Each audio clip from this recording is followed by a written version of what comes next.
But that is the big news of the week, isn't it? We've had three driver moves and a couple of driver confirmations.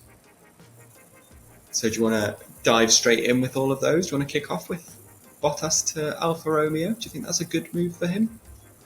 Yeah, well, that was the first of the week, wasn't it? And, yeah, that's good.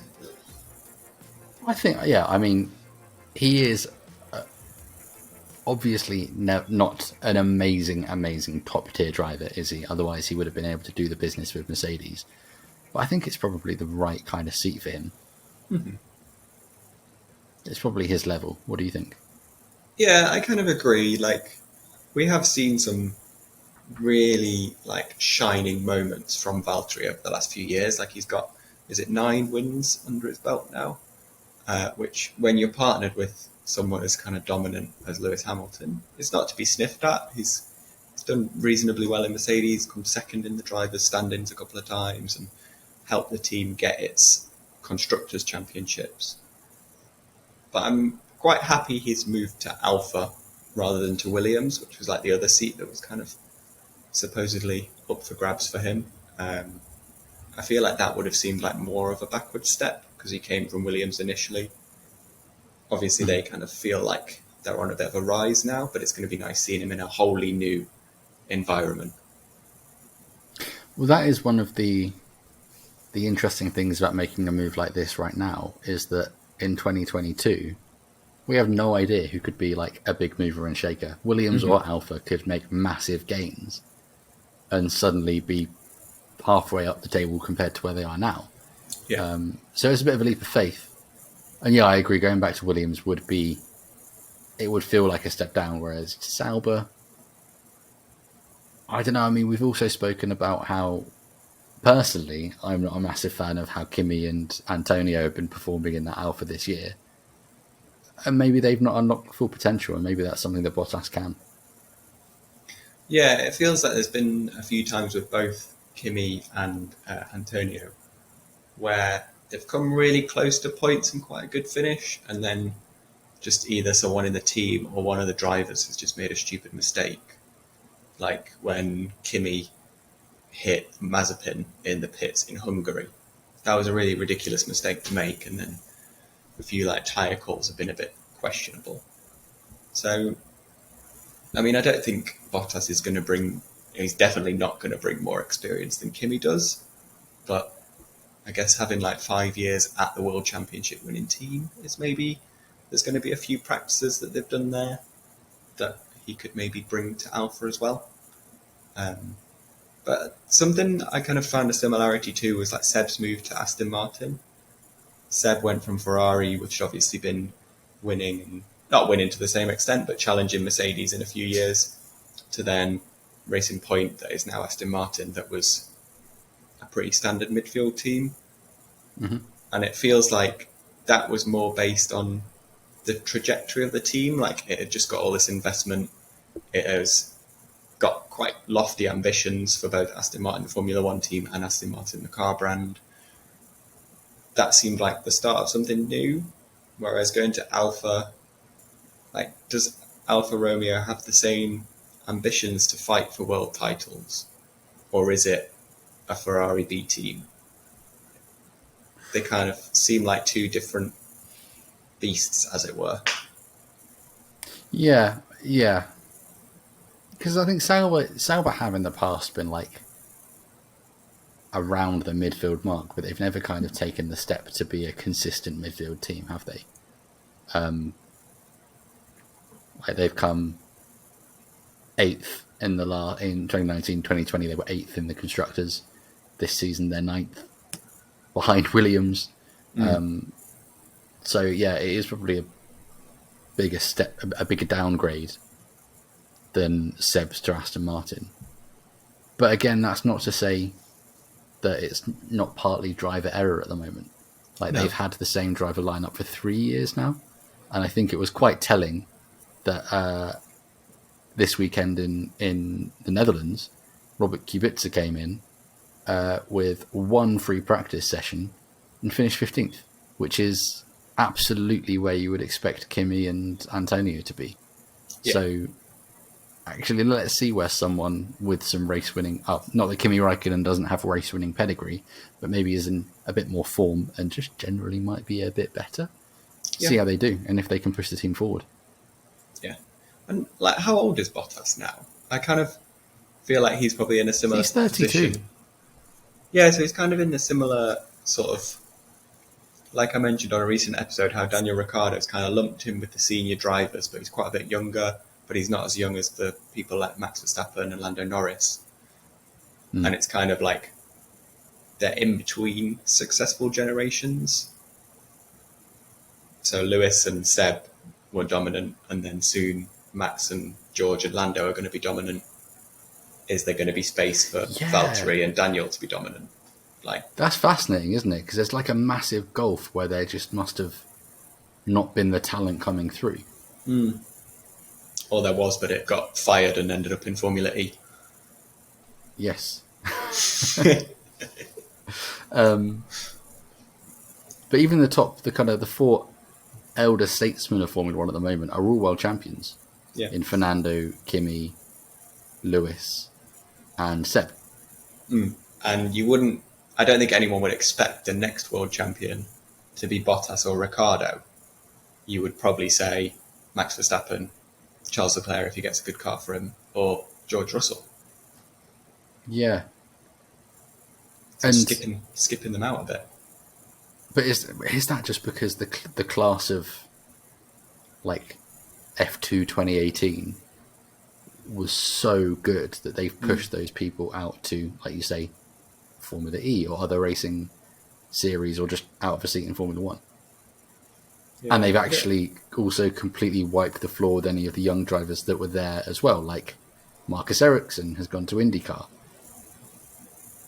And is doing pretty blindingly in IndyCar now. Yeah, it's strange how there hasn't been that kind of progression down with age. It's always just been one person dominant. But I mean, as we're moving on to the younger people, that does kind of bring us nicely on to Valtteri's replacement at Mercedes.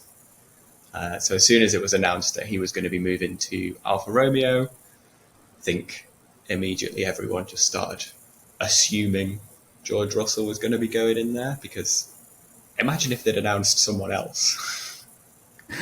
But then on Tuesday morning, the news did break. George Russell to Mercedes. I mean, first of all, you have to give them props, because the way that they've made this look like George Russell is Valtteri Bottas' replacement and not Mercedes have fired Valtteri Bottas for George Russell, which is actually what has happened. Yeah. Has been very smart and clever and classy, but it's also a lie. Like, they have fired Valtteri Bottas, and because George Russell is a better driver than him, full stop. That's what happened. Yeah. Do you think that's the way people have perceived it, as that George has replaced Bottas? Do you think that's all come down with the order that they announced things? How they waited until Bottas was announced to then announce George? Yeah, I think it's been very cleverly handled by their PR. And, well, not just clever, it's smart. It's nice for Valtteri, really, because it's no skin off George's back if he's announced first or second, is it? No. And it doesn't make... It's in Mercedes' best interests, because it doesn't make them look like villains. But all round, I mean, we've been expecting this for quite a while, haven't we? Yeah, I think probably since Hungary, it's kind of seemed like it was definitely going this way. Up until that point, Toto had always said he wasn't decided. They were giving both drivers the chance to prove themselves. But just when you looked back at how George was performing in that Williams, and how Bottas hasn't had the best start to this season, yeah, it sort of began to look like a no-brainer. And if they didn't pick George, that he was going to end up finding a seat somewhere else. Would he really have stuck with Williams for another year waiting? Yeah. See, I would have gone back even further. I would have gone back to the Sakir race, which is when I think we kind of knew. Mm-hmm. And I think George slipped up on the radio, because obviously it was a terrible race for him and he was very emotional. and he said, "We'll get this opportunity again." And then he went, I hope Yeah. we'll get this opportunity again." It's like, it was kind of destined from very early on. And Yeah. he's very close with Toto, and he has trust in his own ability. And he's not put a step wrong, even if he's with Williams. Well, I say that, he has put many steps wrong. Yeah, it's interesting that there's been a few like times when he was like running in the points in his Williams, like at Mugello last year, was it, where he crashed under the safety car? Yeah. Or was it Imola? It was one of the Italian races. Oh, and everyone Imola. Sorry, Imola. It was at the end of the year, and then it was at the beginning of the year this year, wasn't it? Yeah. Yeah, where he was in the points and everyone was like, it's going to happen. And then he obviously was like heating his tyres a bit too much, spun out and crashed. And everyone said, it's the curse of George Russell. But if it was, there's a lot of other drivers where if that happened, they'd be like, oh, why are they so rubbish? What's wrong with them? Who's giving them a drive? Yeah. So it's interesting how like he's an immense talent, but he has had a few little slip-ups as well. And I think that's kind of something that's been great about his time at Williams. He's had time to make these mistakes, figure out his place in the team, figure out his style of driving, and then move on somewhere else. Whereas there's been a few examples of some young drivers getting bumped up to big teams a bit too soon, not having a chance to make mistakes, not having a chance to crash or get used to a crash, and it being sort of detrimental to their kind of potential future. I think we're probably going to talk about one of them in a second, aren't we? Yeah, I had more points to make about George, but I think I've inadvertently come up with an excellent segue. Remember this, listener. Remember this. But yeah, I mean, it's funny you mentioned Imola, because I was thinking back to this year's Imola, and I'd like to know how much or what the conversations were between George and Mercedes and Bottas and Mercedes. Like, at that time when George took Bottas out, I'd be really interested to know what the situation was like then. Like, not after the crash, not in the aftermath, but like the tension. There must have been some tension boiling up, because I don't think if that's any other driver, George Russell goes over and smacks him in the head. I just don't think it happens. No. Like, obviously there were a lot of tensions running high because it was another opportunity where points were on the table. But he wanted to prove to Mercedes that he could do that. So then in his mind, a Mercedes driver has stopped that from happening. So he's like, why are you hampering my chances at your seat? Yeah. I feel like that was a rare like chink in his armour, because George has always been very professional and very kind of grown up and mature the whole time he's been in Formula One. That was the only sort of little tarnished moment. Sorry, I was going to say, like, again, it's because there's never been anything on the table for him. Mm-hmm. Like, he's never really been at risk of losing anything until, the curse of him in Imola and Sakir, and then he has shown emotion, and he's like broken down either in tears because he's messed it up for himself or out of his control, or in that occasion, it's probably the only occasion in the last 3 years that I can remember that he's actually like had a right to be angry or possibly be angry, and he really hit out, and that's something that he's going to have to make sure doesn't happen too often when he's fighting for world championships, which he's literally going to be doing next year. Oh my god, that's insane. Yeah, it's mad. I think the dynamic next year is going to be interesting, because it's weird. Everyone's saying George Russell is replacing Bottas, but he's on a long-term deal, whereas Bottas was only ever on 1-year deals. So it kind of more feels like this is them setting up George to replace Lewis. So it's like there's going to be not like training and mentorship like you would if you were, like if I was hiring my replacement in a job. He's obviously going to be learning a lot in that role though, and he's probably going to be given second option on strategy and not be like the set number 2 driver, but Lewis is still the star of the show. So how is he going to kind of fit into that role? And then at what point is the crossover going to come? Like, Lewis is going to retire at some point. So it's going to be interesting seeing it go from, like we saw with like Charles Leclerc and Seb, how Seb was the elder statesman in charge, and Charles was the junior, basically. And then eventually those switched. And last year, Charles was the leader of the pack, Yeah. and Seb was spinning around at the back. Hopefully, it doesn't get as like tense and fractious as it did at Ferrari there. But that's going to be like at least probably 2 years where it's quite interesting to see what the relationship's like between those two drivers. I think it's probably similar as well to the Max Verstappen moving to Red Bull while Daniel Ricciardo's there, and it's something that Drive to Survive shone a light on very well. If they didn't hype it up a little bit, but Ricciardo felt the pressure because Max was putting in the performances, and that's the key thing. If George goes into qualifying every week and starts out qualifying Lewis, then Mercedes are going to be forced into giving him the strategy. Yeah. And not Lewis. And that's where the tension's going to come, because that's new for that team over the last 5 years. Yeah, especially like this is the first year where Lewis has like seen challenge from anyone. And he's obviously rising to that, but we're still seeing like mistakes from Mercedes and stuff. Whereas next year it's probably going to be in the team rather than on the grid.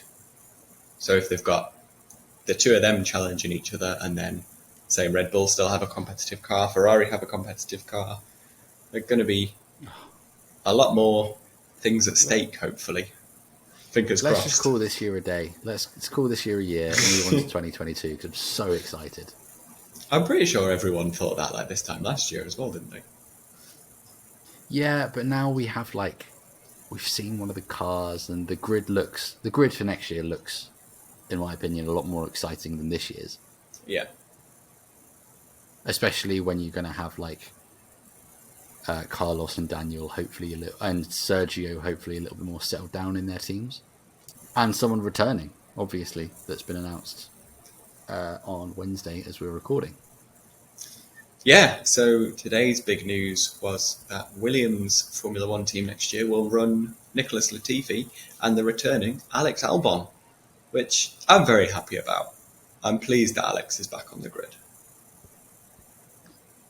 Me too. I hope he's had a year to settle down and drive German cars really fast, which he's actually not been doing fantastically well in DTM. He's only recently kind of got the hang of it. But he also drives an Italian car. Yeah. With Alfa Tauri liveries on it. Yeah, but it's a Ferrari he drives, so it's not a German car. So he will be a Red Bull driver who's currently driving a Ferrari moving to a Mercedes team. Yeah, he's ticking off all the boxes. But that is an interesting element to this, isn't it? He has managed to, or Christian Horner, I think, has pulled a masterstroke and managed to get one of his drivers on the inside of their biggest rivals. But I don't think he's still going to be contracted as a Red Bull driver, though.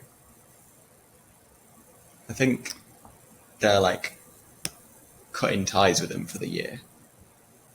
From what it was Lawrence Barretto on Twitter said that he wasn't going to be a Red Bull driver next year. So it's not the case that he's like a Red Bull sponsored driver in a Williams. He is just going to be a Williams driver. But if he does well, Red Bull are going to say, do you want to come and replace Sergio Perez? And he's not going to say no, is he? That's true, yeah. Yeah, or that's true. You might even take the seat at Alfa Tauri if it was going. Yeah. The weird thing that kind of jumped out to me during the whole like Alex to Williams thing, obviously it's great, very happy that he's there. It did come a bit of a surprise when people started saying that this was rumoured. But I found the framing from Christian Horner a bit odd. That he was like, why are Mercedes going to stop my Red Bull driver from going to Williams when Mercedes don't really control the seat, but Christian Horner controls 4 seats? So surely he's just as much to blame because he's not put Alex in one of his seats. It just seemed a bit odd that he was like, Mercedes are the bad guys here, even though I don't want to give them a job. Yeah. That's a very good point. I think that was put to him in one of the interviews over the weekend, like about AlphaTauri, and I think the answer he gave was, well, that's one for Franz Tost or for Dietrich.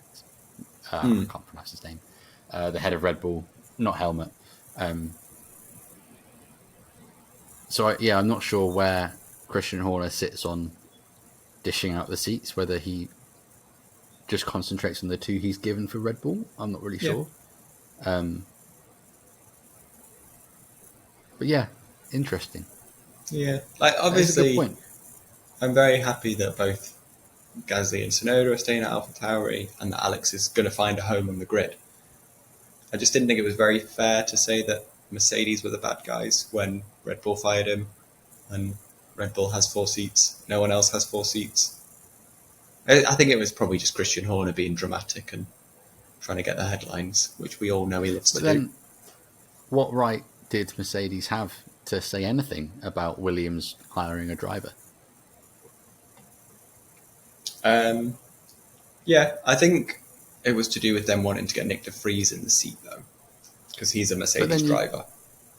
But then you can say exactly the same to Toto Wolff. He's got 2 seats. If he wants Nick de Vries to have one, he could have had one. Yeah, that's true. But 2 is less than 4, so my point still stands.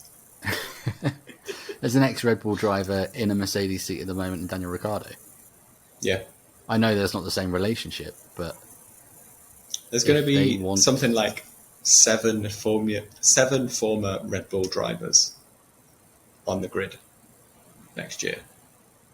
Former? No. 7 drivers that have come through the Red Bull Junior Academy will be on the grid next year. Because you've obviously got so Max. Got three in the seats at the moment, minus Perez. Yeah. Albon, Ricciardo, Sainz. Yep. And who's the other one? Vettel. Of course. So there's like a Red Bull driver in every team, basically. Yeah, that's nuts. So it kind of shows the talent they bring to the sport. And like a lot of those drivers, you wouldn't be surprised to see winning next year. In fact, all of them. And does it prove that Mercedes need to do something about that? Because they have there are 2 Mercedes Academy drivers on the grid at the moment. One of them is in their team now for next year, and the other one is Esteban Ocon, who has left, cut ties, and gone to Alpine. Ferrari have the seat at Alfa Romeo; they can do what they like with. Clearly, there's not the same relationship at Williams, so do they need to do something about that? But then I think you start to come down to there basically needs to be another team, because there's so much talent coming through the ranks in Formula 2. You've got people like Nick de Vries that are sitting on the side waiting for a seat. You've got people like Nico Hülkenberg that had to go because there was no seat. There's a lot of drivers out there, but there is only 20 spaces. Obviously, there's people that you would want to get rid of to make space, but could Formula 1 do with an extra team or 2? Probably. Would it make the races more exciting? Don't know. Thank you for watching our roundup of the crazy, silly season in 1 week it seems to have been in Formula 1. If you like this video, give it a like, subscribe for more. We have a video every Friday, including next week when we'll be talking about the Italian Grand Prix. But in the meantime, you can head over to Twitter, we're at Friday Formula, or you can follow us individually. I'm at Will Longman, and Owen. I'm at Owen_Bellwood. And make sure you use the links in the description or on Twitter or wherever to get the full version of this podcast. Just search Friday Formula wherever you get your podcast, on Apple or Google or Spotify or Google, or I think I said Google twice, but wherever. And in the meantime, have a great week, enjoy the race, and we'll see you on Friday.